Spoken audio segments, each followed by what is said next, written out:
Hello guys, आज हम continue करेंगे क्लास 12 हिस्ट्री का chapter rebels and the Raj. And आज उसका लास्ट पार्ट पढ़ेंगे हम पार्ट 4, जिसमें हम पढ़ेंगे इमेजेस ऑफ द रिवोल्ट। तो जब रिवोल्ट हुआ तो ब्रिटिशर्स ने उसका विजुअल रिप्रेजेंटेशन कैसे किया, ठीक है, डिफरेंट पेंटिंग से, कार्टून से, ये सबसे उन्होंने हमारा जो रिवोल्ट हुआ था उसको डिपिक्ट किया। तो वो कैसे हुआ ये हम यहाँ पे पढ़ने वाले हैं। सबसे पहले हमें पता है कि हमारे पास रेबल्स के व्यू का बहुत कम रिकॉर्ड है। रेबल्स का जो व्यू था वो इतने लिटरेट नहीं थे कि वो पेंटिंग्स ड्रॉ करें या जो अपने जो रिटन रिकॉर्ड्स हैं वो बनाएं। तो इसलिए जो हमारे पास रेबल्स का जो डिपिक्शन है उस रिवोल्ट का, वो mainly British point of view से है। उन्होंने अपने रिकॉर्ड्स बनाए, उन्होंने अपने ट्रायल्स बनाए, ठीक है, और हम उनसे ही जो है इन्फॉर्मेशन लेते हैं रिवोल्ट के बारे में, ठीक है। तो जो ऑफिशियल अकाउंट्स था वो ब्रिटिशर्स का अकाउंट था और उन्होंने अपने कॉलोनियल एडमिनिस्ट्रेशन के बारे में लिखा। एंड कौन से फॉर्म से उन्होंने इस रिवॉल्ट को डिपिक्ट किया, बाय लेटर्स, बाय डायरीज़, ठीक है, ऑटोबायोग्राफीज़ लिखी उन्होंने, हिस्ट्रीज़ वगैरह, इन सब से हमें इनका रिकॉर्ड मिलता है। उसके बाद उन्होंने इनन्यूमरेबल मेमोज लिखे, रिपोर्ट्स, नोट्स वगैरह, इन सब से हमें डिपिक्ट किया उस रिवोल्ट के बारे में। And set of volumes on mutiny जो सिपॉइस ने मिलकर रिवोल्ट किया था उसको बोलते हैं म्यूटिनी। एंड इन्होंने इसके ऊपर बहुत सारे वॉल्यूम्स भी लिखे। उसके बाद fears and anxieties of officials, ये बताया कि कैसे ऑफिशियल्स को बहुत ज़्यादा प्रॉब्लम्स हुई, उनके जो डर थे, उनकी जो एंजाइटीज़ थी वो दिखाए गए। एंड परसेप्शंस ऑफ रेबल्स, कि रेबल्स का क्या परसेप्शंस था, उनकी क्या डिमांड्स थी, वो भी वहाँ पे दिखाई गई। एंड हमारे पास इंपॉर्टेंट रिकॉर्ड है पिक्टोरियल रिकॉर्ड, पिक्टोरियल इमेजेस से जो हमें रिकॉर्ड मिलता है वो सबसे इंपॉर्टेंट है। एंड कौन सी पिक्चर्स थी, जैसे कि पेंटिंग्स थी, ड्राइंग्स थी, पोस्टर्स थी, एचिंग्स थी, कार्टून्स।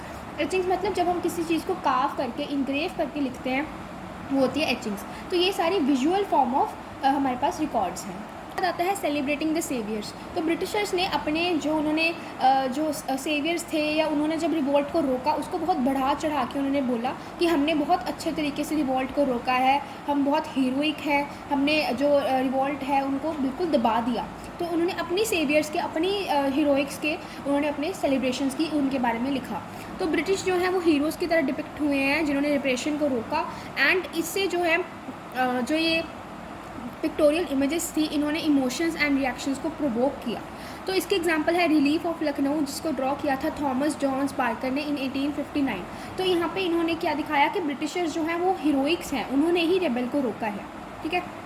तो उन्होंने इसके बारे में डिपिक्ट किया है कि जब रेबल्स ने लखनऊ को कैप्चर किया था तब जो हेनरी लॉरेंस थे वहाँ के कमिश्नर थे ऑफ लखनऊ, एंड इन्होंने रिफ्यूज़ ले ली थी इन रेजिडेंसी। इन्होंने सारे क्रिश्चियंस को कलेक्ट करके रिफ्यूजी ले ली थी वहाँ पे रेजिडेंसी, मतलब वहाँ पे छिप गए थे।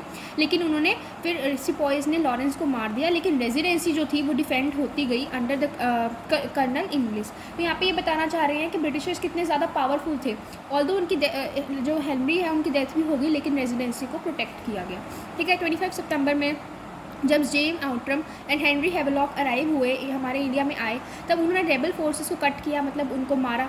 उसके बाद उन्होंने रेनफोर्स किया ब्रिटिश गैरिसन्स, जो ब्रिटिश की गैरिसन्स मतलब आर्म फोर्सेस जो उनकी गैरिसन्स थी उनको रेनफोर्स किया। तो इसका ये ही दिखाना चाह रहे हैं कि जो हमारे ब्रिटिशर्स थे उन्होंने कितना ज़्यादा पावरफुली इस रिवॉल्ट को रोका, एंड जो रेबल्स थे उनके खिलाफ कुछ नहीं कर पाए।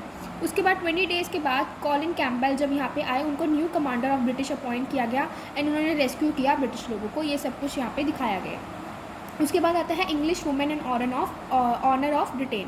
तो वुमेन की उस टाइम जो है प्रॉब्लम्स भी वहाँ पे फेस हुई वुमेन को, चाइल्ड को, क्योंकि उन जो ब्रिटिशर्स थे, क्योंकि जो सिपॉइज थे वो ब्रिटिशर्स के खिलाफ थे, तो ऑब्वियसली ब्रिटिशर्स की फैमिलीज़ को भी प्रॉब्लम्स हो रही थी, ठीक है। उनके टेल्स बताए हैं ऑफ वायलेंस अगेंस्ट वुमेन्स। तो जो उनके ब्रिटिश अकाउंट्स हैं वहाँ पर दिखाया गया है कि जो सिपॉइज थे या जो लोग थे उनका वायलेंट नेचर था टुवर्ड्स वुमेन ऑल्सो।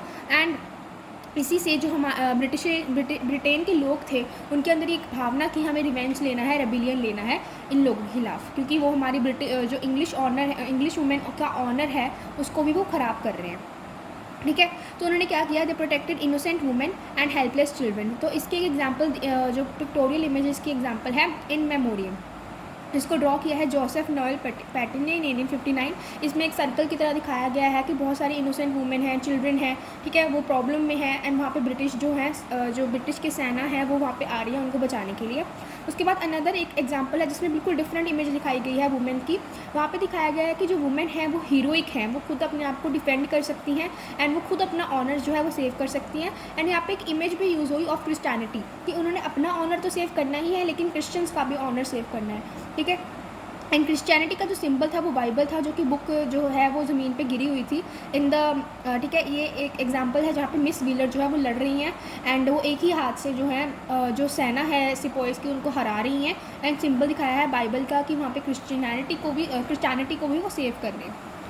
उसके बाद आता है हमारा वेंजेनेंस एंड रेट्रीब्यूशन। वेंजेनेंस मतलब किसी चीज़ का रिवेंज लेना, बदला लेना, एंड रेट्रीब्यूशन मतलब पनिशमेंट देनी।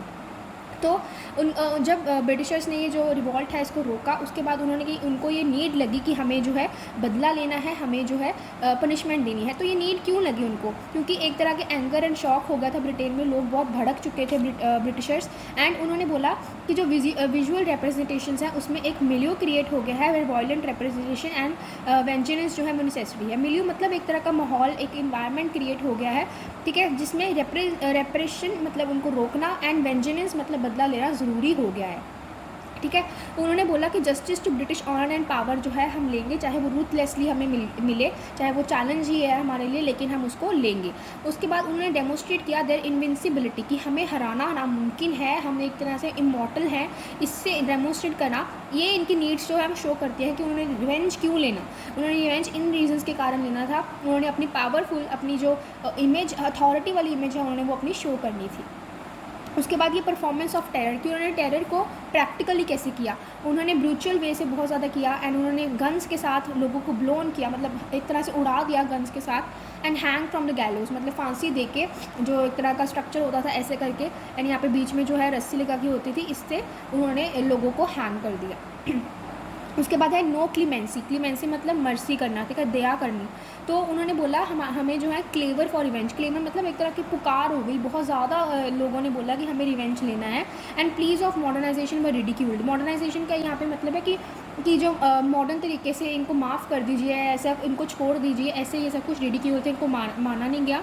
एक एग्जाम्पल है कि जो गवर्नर कैनिंग थे, उन्होंने बोला कि हम एक जेस्चर दिखाएंगे of leniency and mercy to win the loyalty of the सुपोइस, कि हम क्या करेंगे, लीनियंसी दिखाएंगे, मतलब मर्सी दिखाएंगे, एंड हम इनको जो है माफ़ कर देंगे, इनके ऊपर दया करेंगे, जिससे कि हम इनकी लॉयल्टी, इनकी जो विश्वास था सिपोइस का, वो वापस से जीत पाएंगे। लेकिन इनको मॉक किया गया, इनकी बेइज्जती की गई बाय द प्रेस, ठीक है। मतलब वो बोलते थे कि हमें किसी तरीके का टेरर, किसी तरीके की जो है मर्सी जो है वो शो नहीं करनी है। उसके बाद आता है नेशनलिस्ट इमेजरीज। जो यहाँ पे हमारा रिवोल्ट हुआ उसकी इमेजेस हमें आज तक इंस्पायर करती हैं, ठीक है। जो नेशनलिस्ट मूवमेंट हुई 20वीं सेंचुरी में, जहाँ पे इंडिया जो है वो आज़ाद हुआ, उसमें इसका बहुत ज़्यादा इंस्पिरेशन ली गई। जो लोग थे वो इस रिवोल्ट को अभी तक याद करते हैं, एंड इसको फर्स्ट वॉर ऑफ इंडिपेंडेंस बोलते हैं। ऑल्दो हमें इससे इंडिपेंडेंस नहीं मिल पाई, एंड बहुत छोटे समय के लिए ही इसको शॉर्ट लिव्ड थी, एंड ब्रिटिशर्स ने फटाफट से इसको दबा दिया। लेकिन इनका जो हमारे नॉर्मल लोग थे इंडिया के, उनके खिलाफ, उनका ब्रिटिशर्स के खिलाफ खड़ा होना ही बहुत इंपॉर्टेंट था, बहुत ज़्यादा बड़ी बात थी, एंड इसलिए इसको फर्स्ट वॉर ऑफ इंडिपेंडेंस बोला जाता है। एंड जो उसकी इमेजेस हैं, जैसे कि आर्ट्स एंड लिटरेचर्स, वो हम अभी तक हमारी जो मेमोरी है उसको अलाइव रखती हैं। हीरोइक फिगर्स थे, हमारे जो लीडर्स थे वो एक तरह के हीरो की तरह सामने आए। And writers indignation against operation, उन्होंने राइट इंडिग्नेशन मतलब जो एक तरह का विद्रोह किया, वो बिल्कुल ठीक था, क्योंकि ऑपरेशन जो है ब्रिटिशर्स हमारे ऊपर कर रहे थे, बहुत प्रॉब्लम्स क्रिएट हो रही थी। And heroic poems about the queen के ऊपर, मेरी झांसी की रानी मतलब लक्ष्मीबाई के ऊपर बहुत ज़्यादा पोइम्स लिखी गई। एंड जो रानी ऑफ झांसी थी वो एक फ़ीमेल होकर भी उनको मैस्कुलिन तरीके से दिखाया गया, कि एक आदमी की तरह वो ऐसे लड़ रही थी बिना किसी डर के, एंड वो स्ले कर रही थी ब्रिटिश फोर्सेस को, पूरी तरीके से उनको हरा रही थी। एंड जो लाइन्स लिखी थी सुभद्रा ने, जो कि खूब लड़ी मर्दानी वो तो झांसी की रानी थी, ये लाइंस जो हैं वो बहुत लोग बोलते हैं एंड उनसे इंस्पायर होते हैं। इससे हमारा ये chapter rebels and the Raj complete होता है। If you find this video helpful, please like and subscribe. Thank you.